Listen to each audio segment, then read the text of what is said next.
In this video, we are turning to one of Plato's most intriguing dialogues from his early to middle period, the Meno.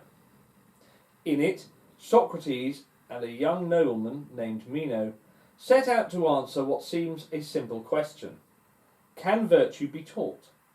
But, as is often the case with Plato, the discussion quickly expands into some of the deepest problems in philosophy: the nature of knowledge, how we learn, and even whether the soul is immortal. Unusually for Plato, the Meno begins without any formal introduction. Meno comes straight to the point by asking, can virtue be taught? Socrates replies that before they can know whether virtue can be taught, they must first know what virtue actually is. After all, how can you search for something unless you know what you are looking for? So Socrates asks Meno to define virtue. Meno gives 3 answers, and each one fails. His first definition is that there is a different virtue for every person and role in life. The virtue of a man is to rule well, of a woman to manage her home, of a child to obey, and so on. Socrates points out that this is not a definition at all, but merely a list of examples. It is like saying that a triangle is a kind of shape, and then naming several triangles. It tells us nothing about what they all have in common. Meno, in other words, enumerates virtues instead of defining what virtue itself actually is. Socrates replies with one of his famous metaphors. Defining virtue, he says, should be like defining shape, something that captures the constant feature present in all of its examples. Meno's answer only circles around the thing he is trying to describe. Next, Meno tries again. Perhaps virtue is the ability to rule over others. But Socrates notes that this is too narrow, because virtue must apply to children and slaves as well, who do not rule anyone. And it is too broad, since ruling unjustly would not be virtuous at all. Meno's third attempt is to define virtue as the desire for fine things and the power to obtain them. But this also collapses. First, Socrates says, no one truly desires bad things. If people do wrong, it is out of ignorance, not intent. And second, the ability to get what one wants is not virtue unless it is done justly and fairly. Once again, Meno's definition circles back on itself. So what makes a good definition?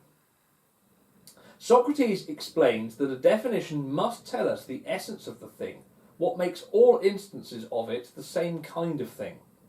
It should be neither too broad nor too narrow, and it must not be circular.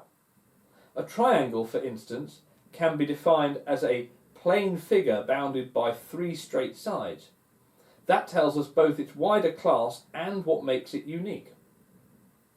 This brings us to one of the most famous moments in the dialogue, Meno's paradox.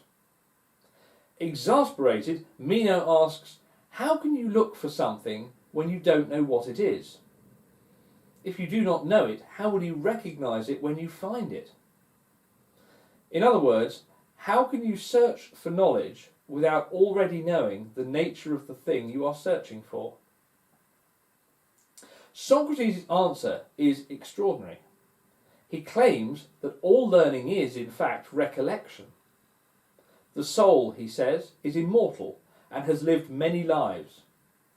What we call learning is really the act of remembering truth the soul already knows.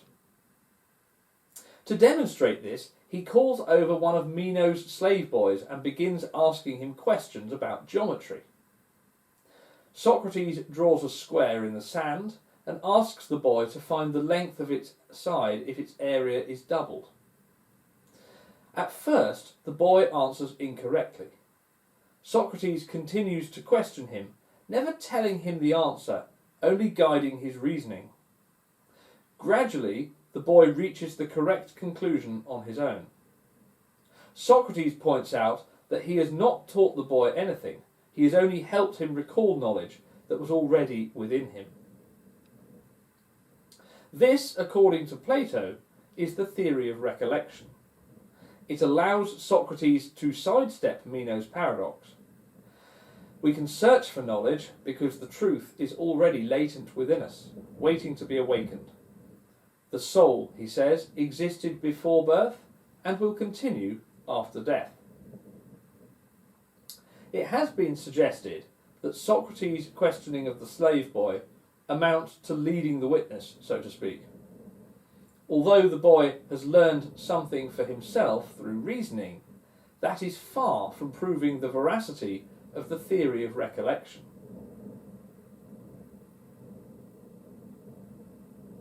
We might also wonder whether mathematics is a special case.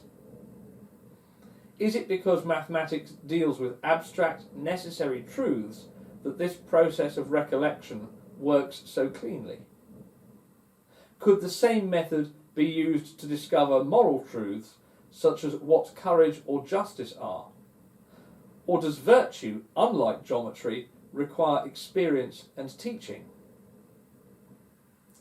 By the end of the Meno, Socrates and Meno return to the original question: can virtue be taught? Socrates argues that if virtue were knowledge, then it could be taught. But since no one can point to reliable teachers of virtue, it must not be knowledge in that sense. Instead, it might be more like true belief, a correct opinion that guides action even without a full understanding of why it is correct. To illustrate this, Socrates uses the image of the road to Larissa. A person who knows the way and one who merely has a true belief about it will both arrive at the same destination. The difference is that the first person's knowledge is secure, while the other's belief might drift away with time. So perhaps the virtuous person acts rightly through true belief rather than knowledge. But this belief, unless fixed by understanding, is fragile. It is easily lost.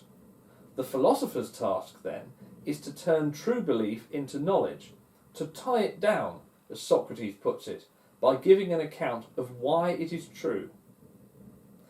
This leads to several questions that the dialogue leaves open for us to consider. If virtue depends on knowledge, what kind of knowledge is it? And if it cannot be taught, can it only be acquired through personal experience or divine inspiration? Is the theory of recollection convincing? Does it really solve Meno's paradox, or does it just push the problem back by a step, by saying that what we remember was somehow already known before birth? And what about the distinction between knowledge and true belief? Is it really so bad to have correct opinions that guide us, even if we cannot fully explain them? After all, much of what we rely on in daily life, our trust in others, our moral instincts, may be more like true belief than knowledge. By the end of the dialogue, Meno and Socrates have not reached a definitive answer, but they have changed the question. What begins as a conversation about virtue becomes a reflection on the nature of learning, memory, and the human soul.